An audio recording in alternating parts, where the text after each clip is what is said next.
Welcome to the big show. This is Investing with Confidence. I am your host, Joshua David, and we are happy to have you with us today. Once again, I do have my good friend on the show here today. He is not in his blue shirt today. It looks a little gray to me from here.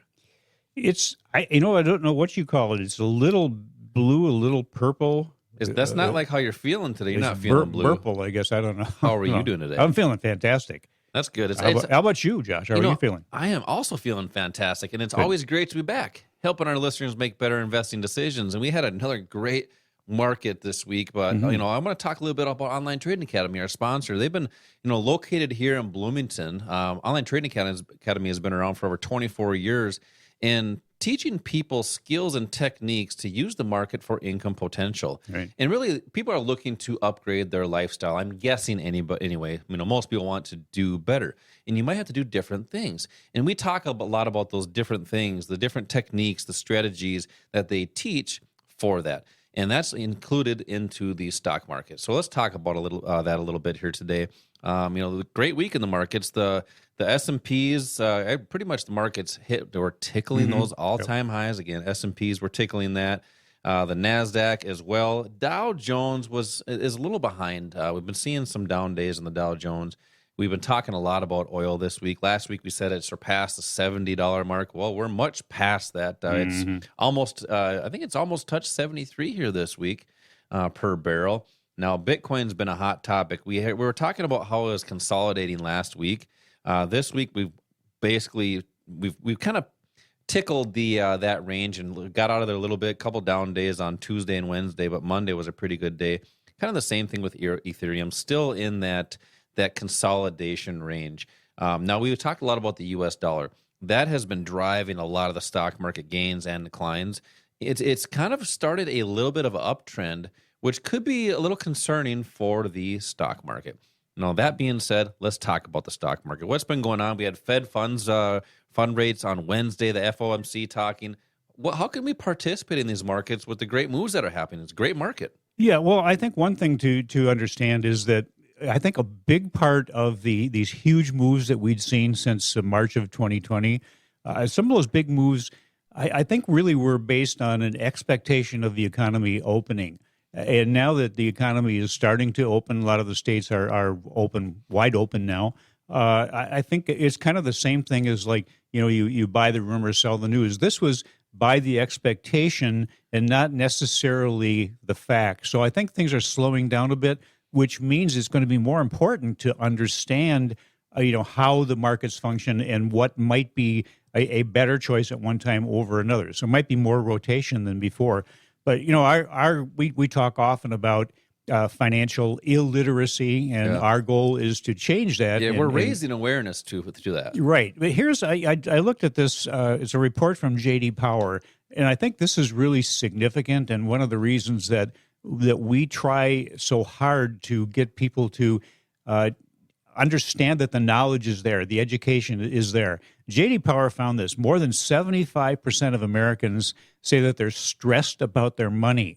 And they found that 35.5% of Americans have less than $1,000 saved across checking, savings, retirement, and other investment accounts. That's unfortunate. That's stressful. Well, it's scary. It's stressful. But their conclusion was that people don't understand the basics of finance, basics of investing, of interest rates, inflation, and so forth.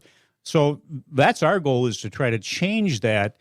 And I think that it's important to remember that in trading and investing, just basically there's two groups that are involved in any trade. And on one side, you have the pros. You've got Wall Street, the big banks, the institutions who are consistent and typically have high rates of success.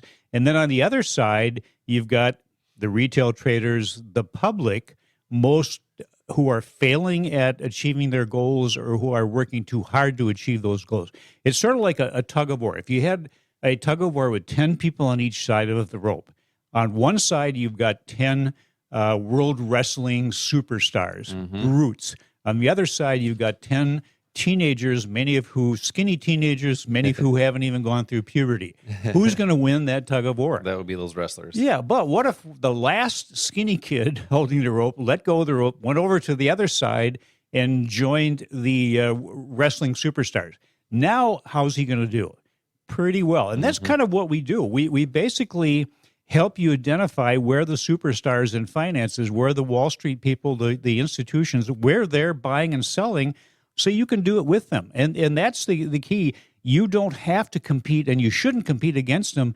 Follow them and do basically the same things that they're doing. You're right. I mean, that's what's the nice thing about, I mentioned our sponsor, Online Trading Academy. I mean, you help people do that in a physical setting. I mean, talk real quick about, why it's so important for people to learn from the pros, people that have been on the floors of the exchange. Right. Why is that important? Well, the Wall Street on the trading floors, they've mastered that process. But unfortunately, they don't share it with the public. That's what we do. And you mentioned earlier, we've been around for 24 years. Online Trading Academy started out as a trading floor. And a lot of the instructors are people that worked maybe on the floor of the Chicago Board of Options or Chicago Mercantile Exchange. They're the guys that actually understand how markets function, how prices change, why they change. And those are the people that will help teach you and give you the knowledge and help you build the skills to be able to use that knowledge. Yeah, right. I mean, the key is there too. I mean, most people, I'm guessing, like I said earlier, most people want to upgrade their lifestyle or have the potential to do that. Sure. And you really introduce a lot of people to those different techniques and concepts that the smart money, we call it Wall Street the smart money, what they're using. But the great thing about these techniques and strategies is they are also available to us, the public. And I mean, we live in a society where people want more income or income potential. We talk about those different assets, also the different techniques that have income potential in these investing classes that you actually teach here in Bloomington. Well, you know what? Let's talk a little bit about why the retail traders, that's the public, why they trade like amateurs and end up becoming their own worst enemies. Got it. How the institutions trade, why the amateurs trade like amateurs, but how we can trade like that smart money. This is Josh and Al, Investing with Confidence. We'll be right back.